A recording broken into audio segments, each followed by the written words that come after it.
بسم الله الرحمن الرحيم. السلام عليكم ورحمة الله وبركاته.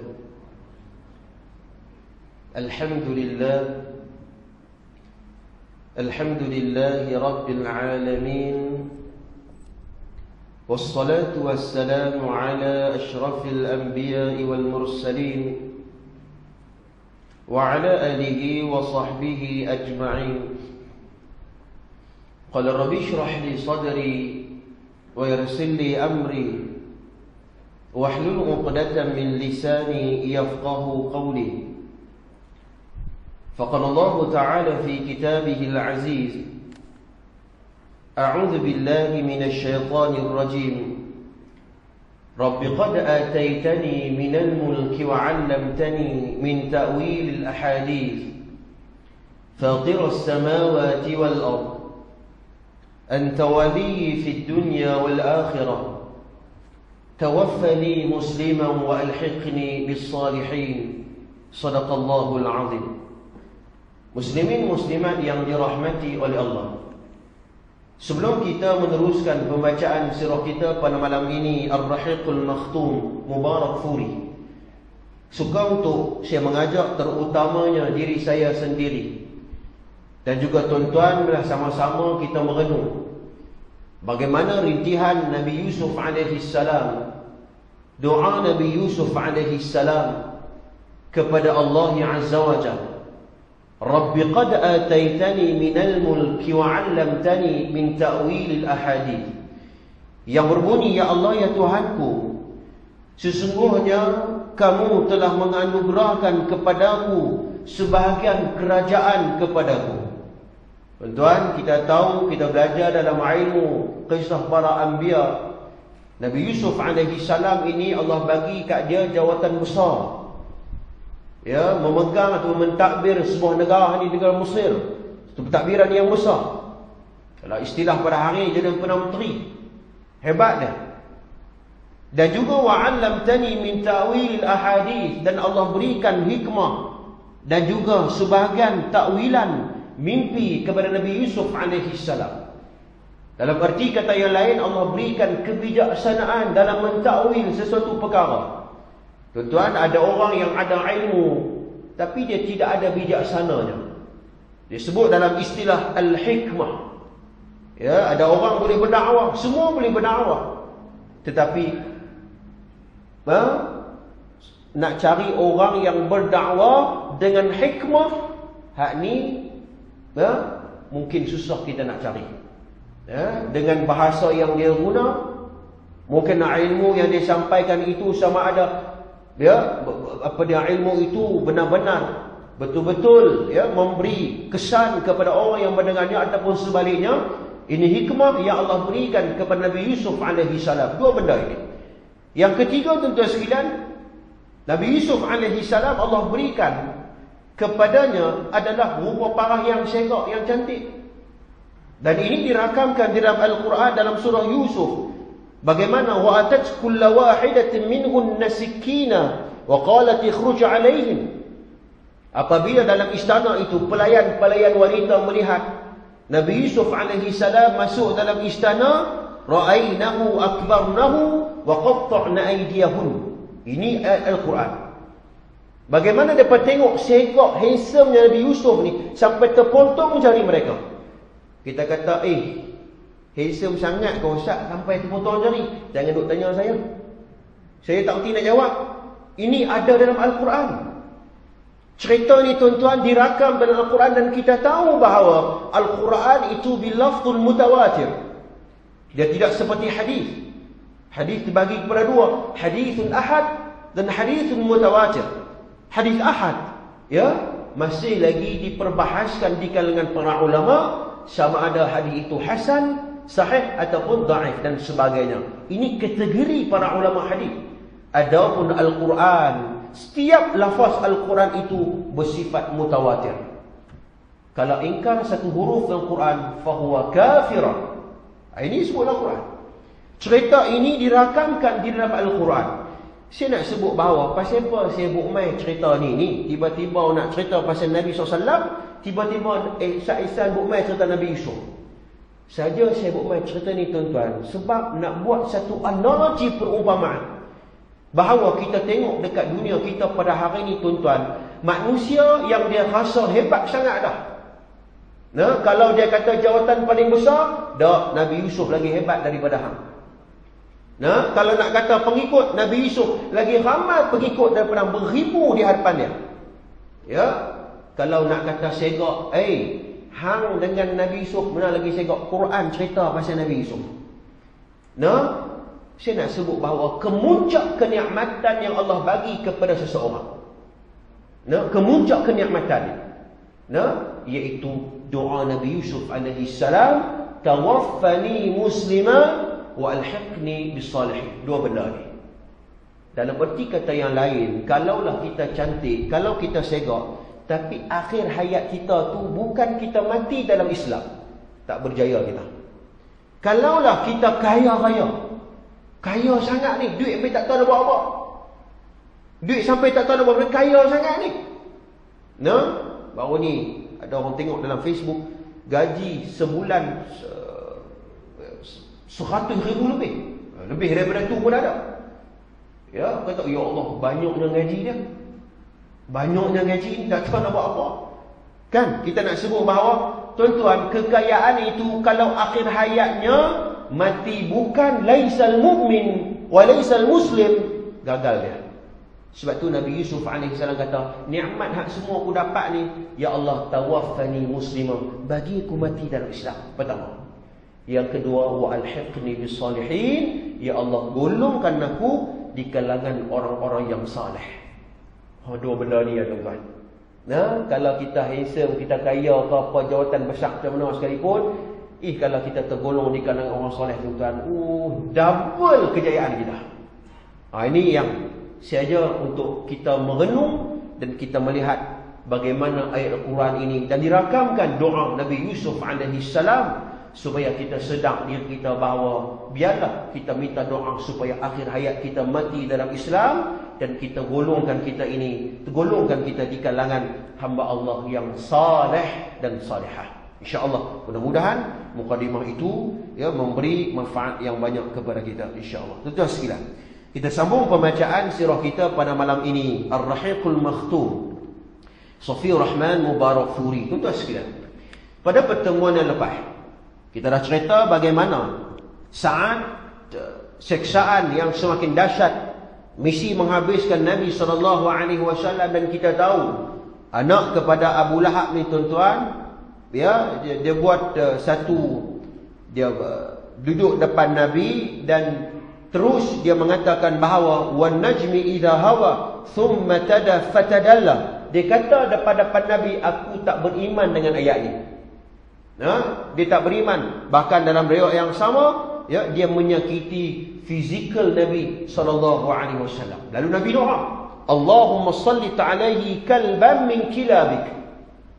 Doa ni tuan-tuan, kalau kita baca Qur'an Nazilah, dia diselit doa ni.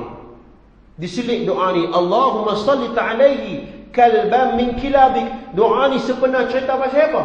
Cerita pasal ni, seorang musyrikin Mekah ni tuan-tuan, dia main pegang baju Nabi, dia kata depan Nabi, dan menyakiti batang tubuh Nabi SAW. Ya Allah, biarkanlah dia dilahap oleh seekor binatang buas ciptaanmu ya Allah. Maka dipendekkan cerita, dia dalam perjalanan pergi ke Syam untuk berniaga, untuk berdagang, maka dia ingat doa Nabi Muhammad SAW, singa yang mengganas datang untuk membaham dia, dan akhirnya dia mati dengan binatang buah itu.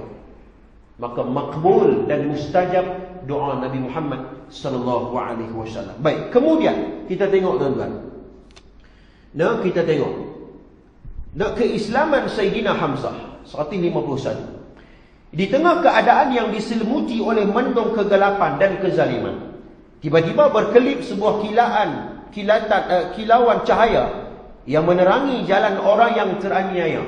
Itulah peristiwa keislaman Hamzah bin Abdul Muttalib. Marilah tuan-tuan, malam ni kita nak tengok bagaimana saat bersejarah Sayyidina Hamzah yang digelar sebagai singa Allah, yang digelar sebagai Sehingga Allah ni, Sayyidina Hamzah ni, yang mana kita tahu bahawa sebelum Islamnya Sayyidina Hamzah, para sahabat ni kecut perut takut. Ada yang mereka nak melaksanakan ibadat, duduk di antara dua-dua buah bukit, tak mau bagi orang musyrik Mekah tengok mereka. Sembayang pun sembunyi-sembunyi ya.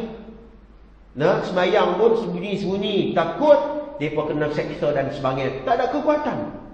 Majoriti umat Islam sangat sedikit pada waktu ini. Ya, baik. Kemudian dia memeluk Islam pada akhir tahun ke-6 kenabian.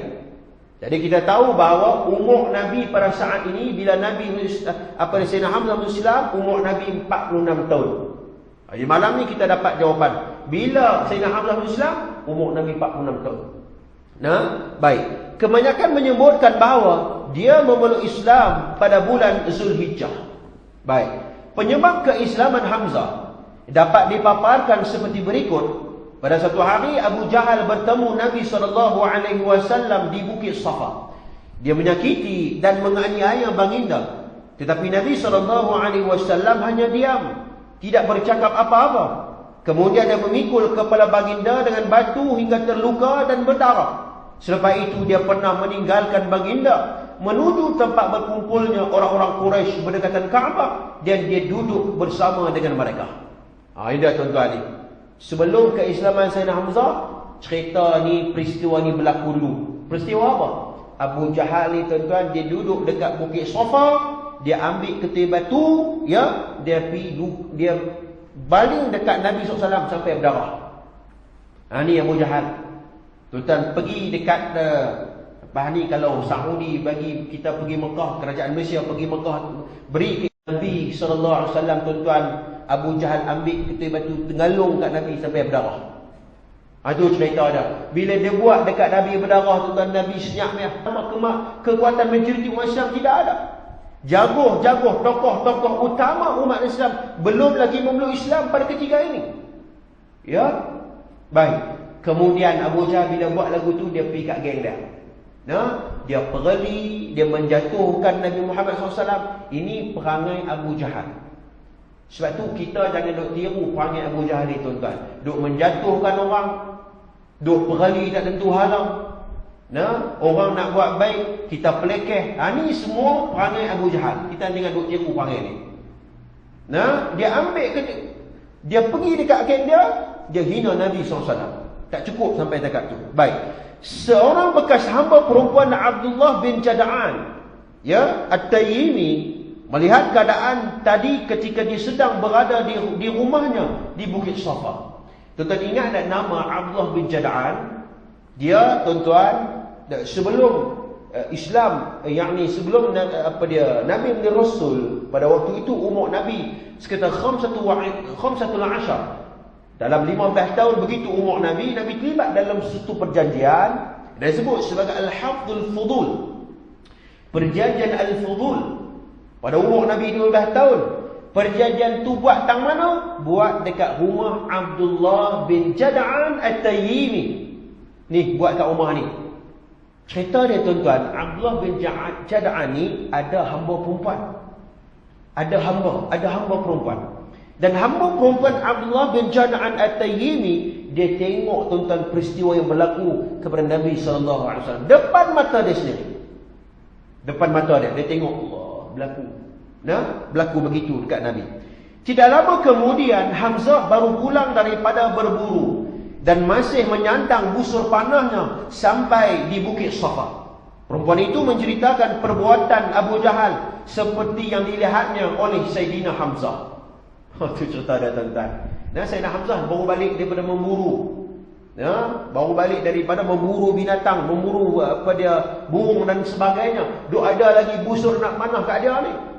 Balik-balik tuan-tuan, duk penat-penat ni, tiba-tiba hamba kepada Allah bin Jada'an cerita pasal anak saudara dia kena buat lagu tu. Tuan-tuan, anak saudara bukan anak jiran ni, anak saudara ni.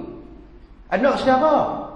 Ya, Sayyidina Hamzah. Bahkan Sayyidina Hamzah ini sebenarnya adik-beradik susuan Nabi SAW. Ya, adik-beradik susuan Nabi sebenarnya. Kalau kita tengok pada awal Islam, ya, pada ketika mana ibu susuan Nabi termasuklah Sayyidina Hamzah. Ya, Sayyidina Hamzah. Baik, maknanya terikat sungguh ni. Orang panggil apa? Darah daging aku duk kena naya macam ni. Balik-balik duk penat lagu tu, bila dapat maklumat macam tu, pada ketika itu Hamzah dia marah. Jadi saya nak sebut bahawa Hamzah dia marah ni tuan-tuan sebab kesian kat anak saudara dia, bukan disebabkan kebenaran Islam. Ni awal-awal dia hidayah yang Allah nak bagi dekat Sayyidina Hamzah. Sebab tu hidayah ni tuan-tuan sekalian, dia macam-macam cara tuan-tuan Allah bagi kat dia. Macam-macam cara. Ada melalui anak kita. Ada melalui ujian yang Allah bagi kat kita. Waktu kita kaya tuan-tuan sekalian, kita tak ingat Allah. Bila rugi sekali, bankrupt sekali, baru dia tersungkuk, baru dia teringat. Dia tuan-tuan, hidayah ni macam-macam jenis orang. Ada orang dapat hidayah melalui tengok YouTube. Ada tuan-tuan. Dia kata, ustaz, ada. Ada, tak ada masalah. Duduk sorang-sorang tengok YouTube. Ustaz ni cerita tentang kelebihan fadilat datang ke rumah Allah, fadilat majlis ilmu. Dia pun teringin nak pergi majlis ilmu. Dia tengok YouTube di awal tu. Tapi bila lama kelamaan tuan-tuan, bermula daripada asbab hidayah tersebut, metod tersebut, dia teringin, terikat hati dia ke rumah Allah dan majlis ilmu. Orang hak buat kerja tu tuan-tuan, orang terima hidayah disebabkan kerja dia, usaha dia, Masya Allah, pahala pun dapat tuan-tuan. Dia pahala dapat. Man dalla ala khair ka fa'ili wala nuqsan. Ada lafaz Imam Tirmizi, Allah takkan kurang pun pahala kat dia. Ni usaha ni. Sebab tu usaha kita kena fikir tuan-tuan, macam mana cara kita untuk mengajak orang untuk mendapat hidayah. Nabi pernah sebut dalam hadis yang lain, siapa yang orang dapat hidayah melalui tangan dia. Orang terkesan dengan ucapannya, orang terkesan dengan gerak kerjanya, usapan dengan usahanya, pengorbanannya, tuan-tuan, pahalanya cukup besar. Cukup besar sebab usaha dia. Ya tuan-tuan, ini kita nak kena fikir tuan-tuan. Kita nak kena fikir apa usaha kita untuk Islam, untuk kemenangan Islam dan untuk urusan dakwah ini. Kita yang tu kita kena fikir. Tok Imam dia tak fikir kat kita.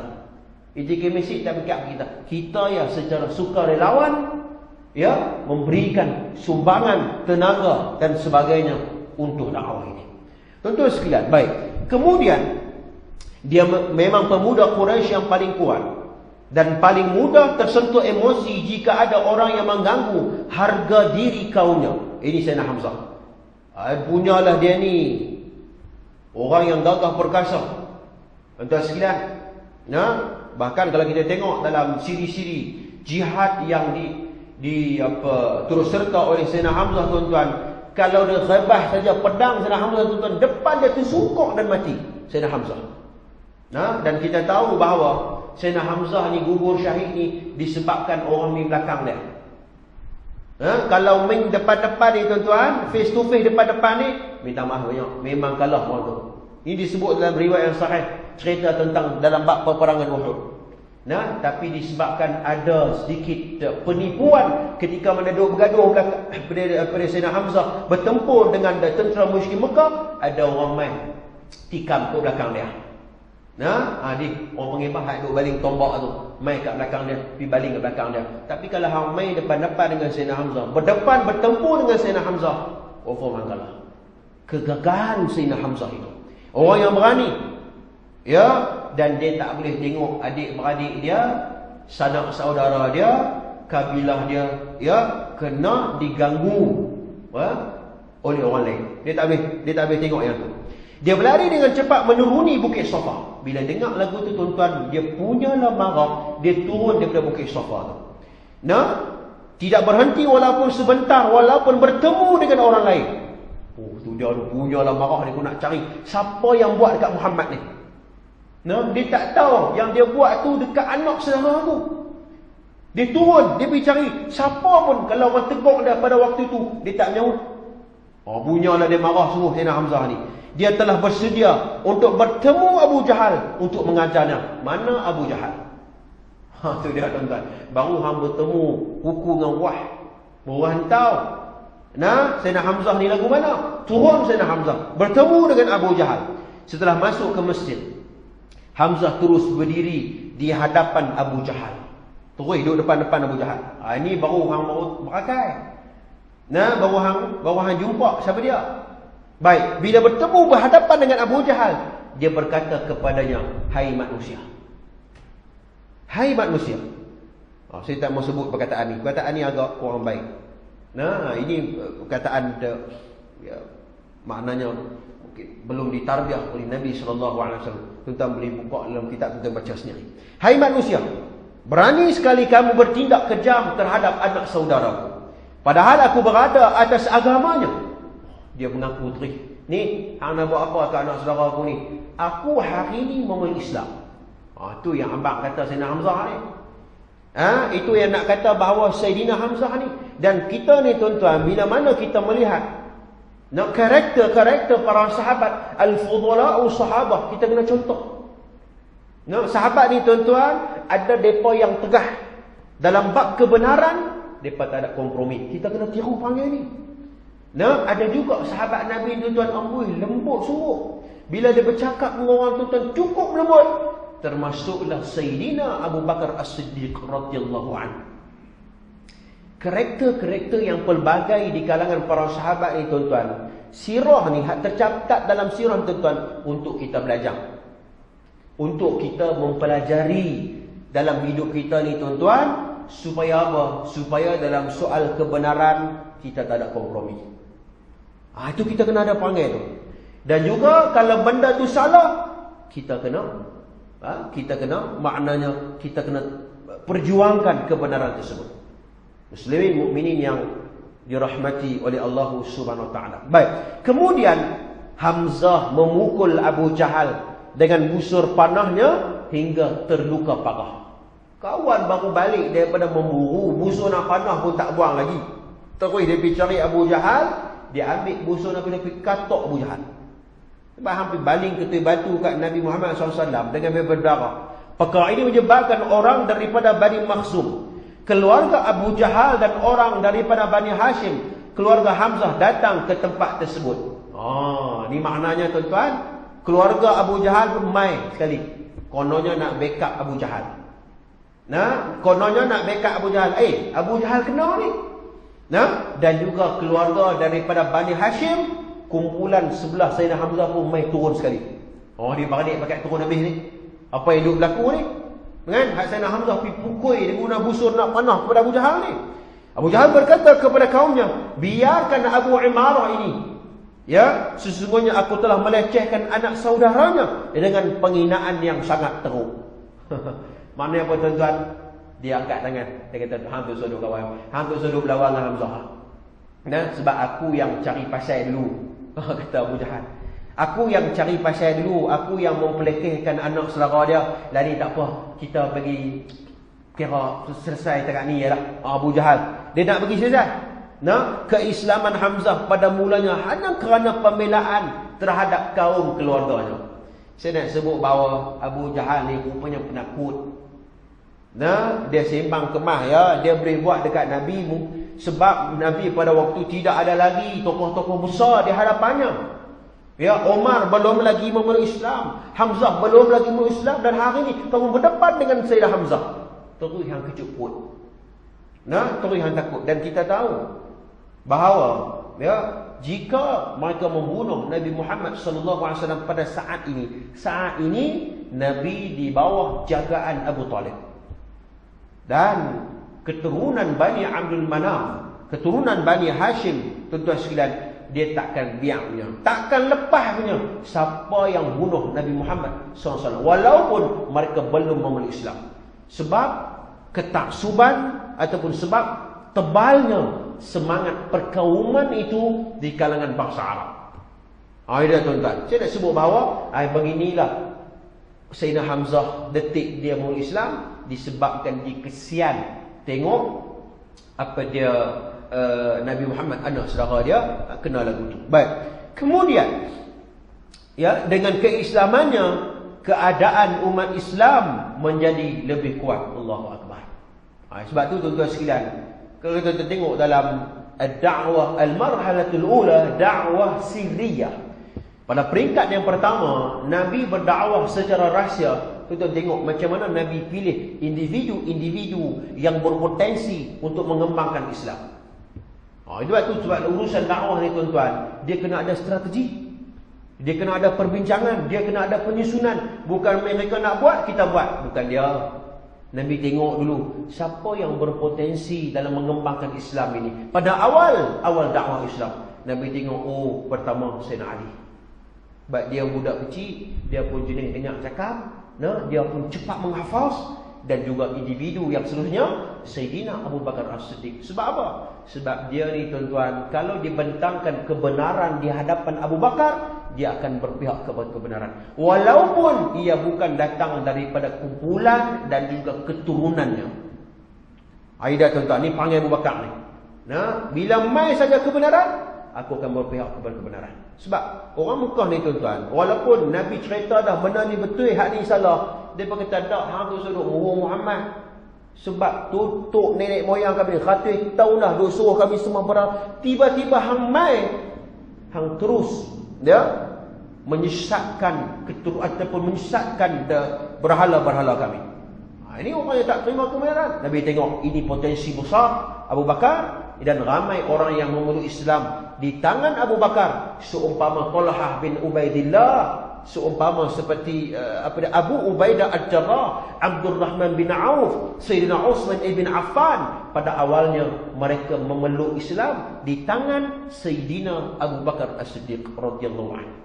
Ini tuan-tuan, ini saya nak sebut bahawa potensi individu-individu yang berpotensi ini tuan-tuan, ini penting. Kita kena jaga. Satu anak-anak kita ni tuan-tuan sekalian, anak-anak kita ni yang berjaya, yang cemerlang ni tuan-tuan sekalian, biar jadi ulama. Sebab kita hari ni tuan-tuan sekalian, anak-anak kita cemerlang dan sebagainya. Kadang-kadang kata tak apalah, bagi mereka masuk jadi doktor lah. Kita bukan nak kata salah jadi doktor tu, tak betul. Tapi tuan-tuan hak lalah kali, hak tak ada apa lah, hantar pergi ngaji agama. Tak pun hantar pergi pondok, hantar pergi ni. Hak tak ada apa, hak tak ada peluang ni. Ada istilah lain, hak kena buang sekolah pula tu. Kita hantar pergi sekolah agama, biar ustaz tarbiyah sikit. Itu dia. Kita biar yang hantar yang pure, yang elit, yang excellent, yang hebat, yang cerdik, intelektualnya. Bila mereka belajar ilmu agama, mereka akan jadi ilmuwan muda satu hari nanti, pendakwah muda satu hari nanti. Yang ni yang kita nak lahirkan.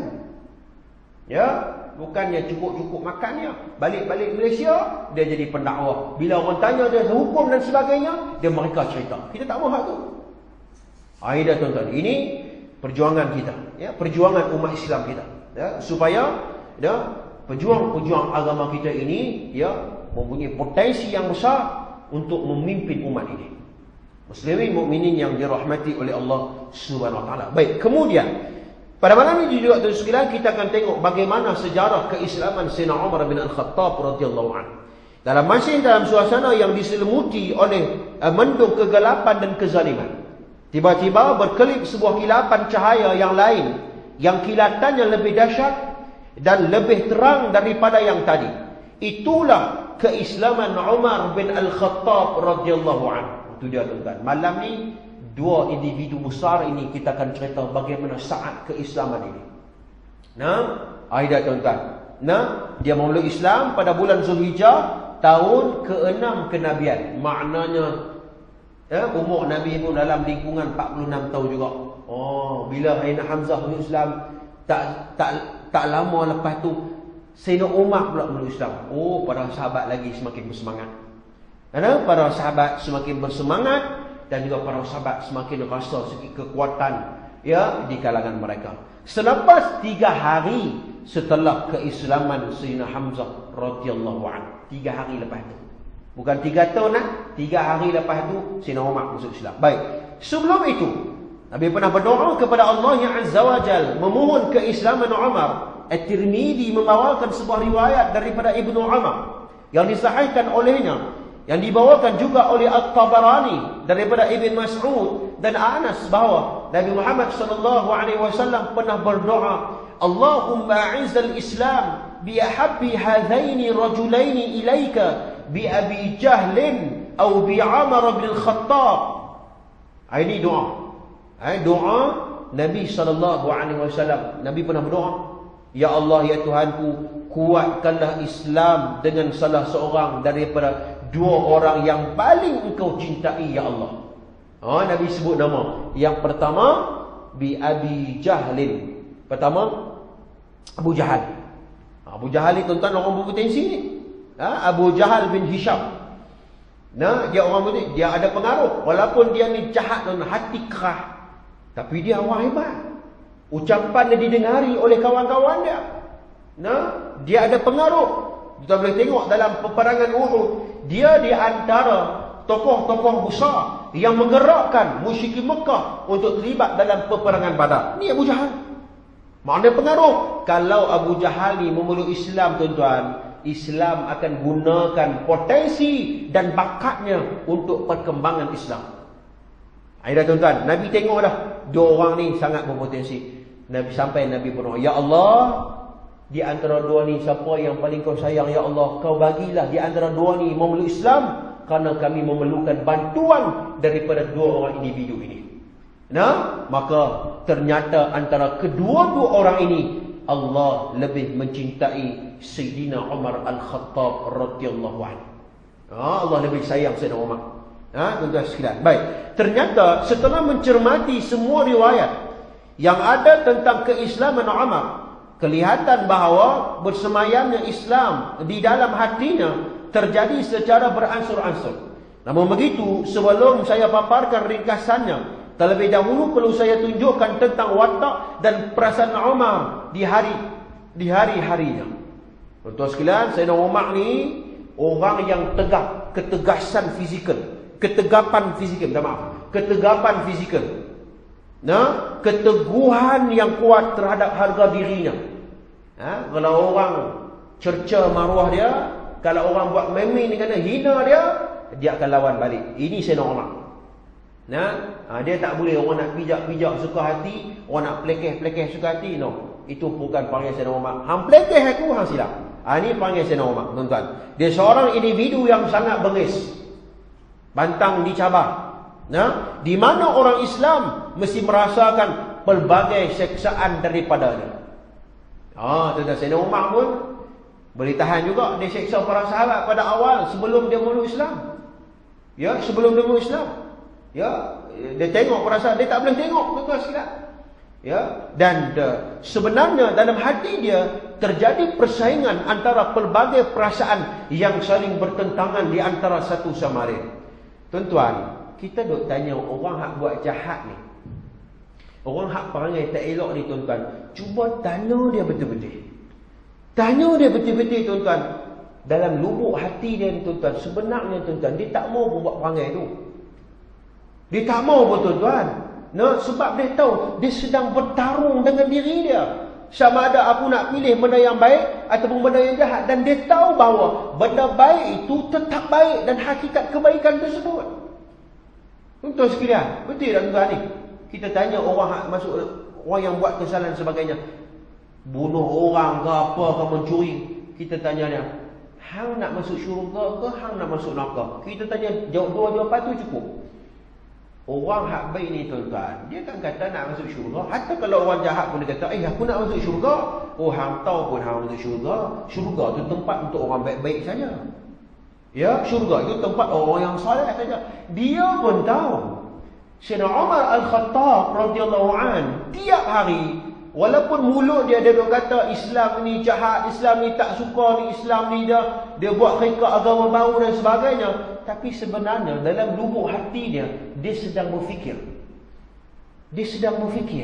Dia sedang merenung, betul ke apa yang aku buat ni? Tengok, entah apa yang Muhammad buat tu betul ke? Sebab tu, tuan-tuan sekalian, usaha dakwah ni, tuan-tuan, dia mesti berterusan. Usaha untuk menggerakkan dakwah, untuk menggerakkan komuniti ilmu, menggerakkan aktiviti ilmu, sampaikan maklumat Islam kepada masyarakat ini perlu berterusan sifatnya. Dia tak boleh bermusim. Masuk Ramadan, baru kita aktif. Habis Ramadan, tutup buku, tunggu pula tahun depan. No. Mesti berterusan. Ya, menyampaikan ilmu, kesedaran itu kepada umat, kepada masyarakat, supaya lama kelamaan maklumat itu apabila mereka meresap dalam hati mereka, mereka akan merasa kebenaran tersebut. Muslimin mukminin yang dirahmati oleh Allah SWT. Tuan-tuan tengok pada hari ini ada anak muda kita. Anak muda kita mungkin hari ini nak tengok orang-orang muda yang aktif dalam masjid ni cukup susah betul tak? Sampai orang kata masjid ni hampa ada pergi pencen ya. Masjid ni habuan pencen ya. Umur 50 tahun, 60 tahun ya, nampaklah. Nah, umur 20 tahun pergi mana habis? Nah, depa duduk dalam YouTube tu, depa duduk dalam TikTok tu, duduk dalam Facebook, Instagram tu, depa duduk dalam dunia mereka. Nah, tapi tidak apa tuan-tuan. Kita tahu bahawa nak cari pemuda yang terikat dengan masjid ini bukan mudah. Innama ya'muru masajidallah man amana billahi wal yawmil akhir, dalam surah At-Taubah.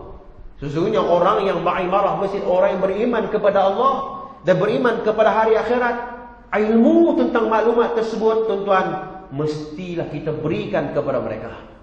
Berikan didikan, berikan tarbiyah kepada anak-anak muda kita. Nak cari remaja, rajulun yata'allaqu bil masajid, seorang pemuda yang hatinya terikat dengan masjid, bukan mudah tuan-tuan. Nak cari remaja ni bukan mudah, bukan senang. Sebab tu dalam riwayat Al-Bukhari, Nabi pernah ajar kat sahabat tuan-tuan, ketika mana kana nusalli Nabi SAW, kana nusalli ma'an Nabi SAW fil Isya, ketika mana saat Nabi SAW bersolat Isya bersama dengan para sahabat, tiba-tiba fawada'a ra'sahu, tiba-tiba datang cucu Nabi Hasan dan Husain duduk kat belakang Nabi. Cucu Nabi ni, cucu Nabi duduk kat belakang Nabi ni. Ketika Nabi nak bangun tuan-tuan, Nabi letak pelan-pelan. Nah, para sahabat tuan-tuan tengok ini satu ilmu, dan para ulama hadis apabila mensyarahkan hadis itu, hadza ma'lum bijawaz nah as-sibyan fil masjid. Ini membuktikan, para ulama hadis mensyarahkan tersebut, ini membuktikan keharusan untuk kita mengajak anak-anak kita, budak-budak kecil ni tuan-tuan, cucu-cucu kita ke main masjid. Nah, jangan kita dok pergi marah dia. Nah, ada sedekah masjid tuan-tuan sekalian, budak tu baru nak dengan masjid, kawan tu biasalah budak tu main sikit-sikit kat belakang tu. Dia punya cengih, dia pergi cekah budak tu tuan-tuan, esok tu tak nampak dah budak tu. Nah, esok tu tak nampak dah. Sabarlah, berikan masa dekat dia, nasihat dia pelan-pelan, ya. Nah, nasihat dia pelan-pelan. Lama kelamaan tuan-tuan, budak tu tuan-tuan, dia akan duduk dengan masjid. Bila ada masalah, dia akan cari masjid. Ini pernah terjadi kepada Sayyidina Ali radhiyallahu an.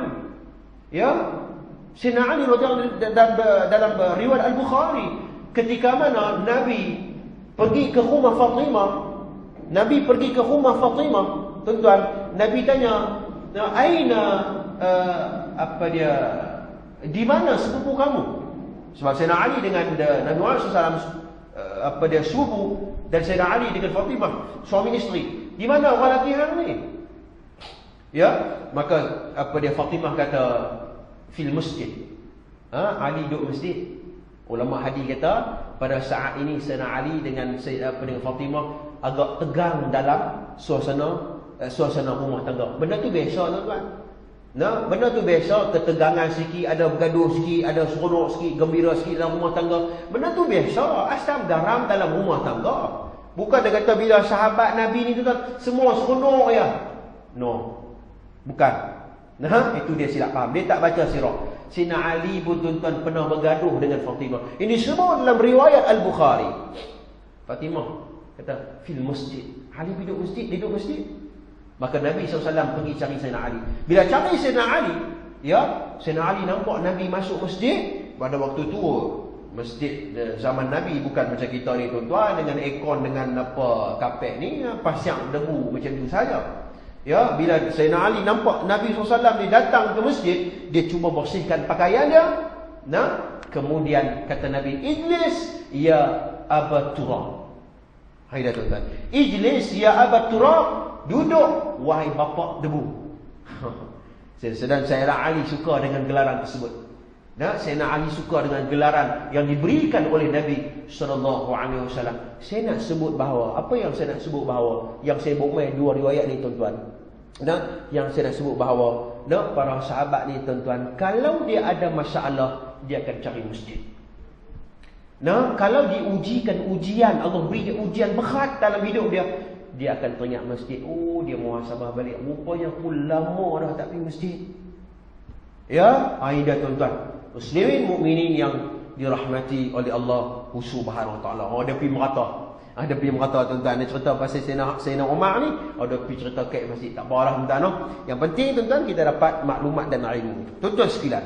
Dan kita tahu bahawa Sayyidina Umar Al-Khattab ini orang yang dalam hatinya dia persaingan antara pelbagai perasaan. Pada satu sisi dia sangat menghormati tradisi yang telah digariskan oleh datuk moyangnya. Ditambah lagi dia terbiasa hidup bebas dengan menuruti hawa nafsu serta meminum arak. Sayyidina Hamzah minum arak. Minta maaf. Sayyidina Umar dia minum arak. Waktu dia belum Islam. Dia ikut hawa nafsu. Dan dia hormat adat-adat yang nenek moyang dia duk ajak kat dia tu. Dia ikut semua. Namun begitu, di sisi yang lain, dia takjub dengan keteguhan orang Islam yang tabah menghadapi pelbagai ujian demi mempertahankan akidah mereka. Sayyidina Umar ni sampai terfikir, mereka ni sanggup nak kata Muhammad ni, abang kata kalau hangpa masuk Islam aku bagi duit, dah pun. Nak kata Muhammad ni nak bagi jawatan besar, dah pun. Tak janjikan bulan bintang pun. Tapi macam mana mereka ni sanggup korbankan masa mereka, sanggup dipulau oleh masyarakat Mekah, dan sanggup korbankan bahkan jiwa raga mereka. Sayyidina Umar terfikir, macam mana keteguhan itu? Ini menyebabkan sekalian rasa perasaan yang pelbagai yang saling bertarung dengan diri Sayyidina Umar Al-Khattab radhiyallahu anhu. Muslimin mukminin yang dirahmati oleh Allah Subhanahu wa taala. Tuan-tuan sekalian, saya rasa takat tu dulu perkongsian sirah kita pada malam ini, insya-Allah. Pada pertemuan akan datang tuan-tuan, kita akan tengok bagaimana saat bersejarah Islamnya Sayyidina Umar Al-Khattab. Ini seorang khalifah dalam Islam, dan bahkan ijtihad yang dilakukan oleh Umar itu tuan-tuan dekat dengan kebenaran. Kalau kita tengok, kalau kita belajar dalam Hayatus Sahabah, kita belajar dalam kitab Bidayah wan Nihayah karangan Al-Hafiz Ibnu Katsir, kita belajar dalam kitab Sirul I'lamun Nubala oleh Al-Hafiz Al-Imam Az-Zahabi, kita akan tahu keputusan Sayyidina Umar Al-Khattab itu sangat bijaksana. Sehingga kan wasi'u biladil muslimin, ketika mana Sayyidina Umar dia menjadi khalifah tuan-tuan, zaman dialah yang paling banyak tuan-tuan sekalian pembukaan negara-negara umat Islam. Ini tuan-tuan. Ini kita akan tengok. Kita akan tengok dan kita akan kupas bagaimana saat bersejarahnya tuan-tuan sekalian keislaman Sayyidina Umar Al-Khattab radhiyallahu anhu. Ini cerita baru kita pasal Nabi ni. Cerita para sahabat ni tuan-tuan, dia ada kitab khusus. Insya-Allah tengoklah nanti kalau ada rezeki habis kita mengaji sirah ni tuan-tuan, kita baca pula, kita mengaji pula pasal sahabat Nabi pula. Baru seronok tuan-tuan. Tapi tak tahu bila nak habis ni baru 153. Dia ada lah muka soal kat 700 muka soal lebih. Tak tahu siapa pergi dulu. Kita minta doa mudah-mudahan Allah berikan kesempatan rezeki untuk kita habiskan insya-Allah pembacaan sirah kita ini. Aqul qawli hadza wa astaghfirullahal azim li wa lakum. Wassalamu alaikum warahmatullahi taala wabarakatuh. أعوذ بالله من الشيطان الرجيم. بسم الله الرحمن الرحيم. الحمد لله رب العالمين، والصلاة والسلام على أشرف الأنبياء والمرسلين وعلى آله وصحبه أجمعين. اللهم إنا نسألك علما نافعا ورزقا طيبا وعملا متقبلا. اللهم إنا نسألك الهدى والتقى والعفاف والغنى. وصلى الله على سيدنا محمد وعلى آله وصحبه أجمعين، والحمد لله رب العالمين.